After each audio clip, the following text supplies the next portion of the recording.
মাওলানা মাসুমের মাদ্রাসায় পড়ে দুই বন্ধু, আমিন ও জাকির। দুজনেই মেধাবী, তবে ভিন্ন স্বভাব। আমিন দীর্ঘদিন ধরে কোরআন মুখস্থ করছিল, বন্ধু সুলভ, কিন্তু অংশগ্রহণে একটু চুপচাপ। জাকির হাসি খুশি, অলস নয়, তবে মাঝে মাঝে হঠাৎ করে চিন্তাভাবনা আটকে পড়ে। একদিন স্কুলের বারান্দায় একটি পুরনো কুরআন শরীফ পড়েছিল।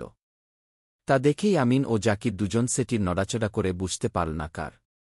কিন্তু কুরআন পড়ে ফেলে অত্যন্ত অস্বস্তিকর মনে হল। ইহার খবর মাওলানা মাসুম জানতে পেরে ক্লাসে সবাইকে সতর্ক করলেন। এই কুরআন শরীফ কেউ ভেবে নিলে পড়াতেও সমস্যা হতে পারে, তাই হঠাৎ কেউ কিছু বলবে না, কিন্তু কে এটি ফিরিয়ে দেবে? দিন বদলাতেই আমিন বীরত্ব দেখিয়ে মাওলানার কাছে কুরআন বুঝিয়ে দিন। এটি আমি তুলেছি, কারণ সঠিক জায়গায় নেই, আমি পরখ করে আনছি গি। অন্যদিকে মাওলানা বললেন, তুমি সত্য প্রকাশ করেছ আমিন, গরিমার কাজ করেছ কি? তারপর বাকি বন্ধুদের বললেন, সত্যি মানুষ সব সময় শান্তি পায়, ভয় নয়, সত্য আলোর পথে নিয়ে যায় গু।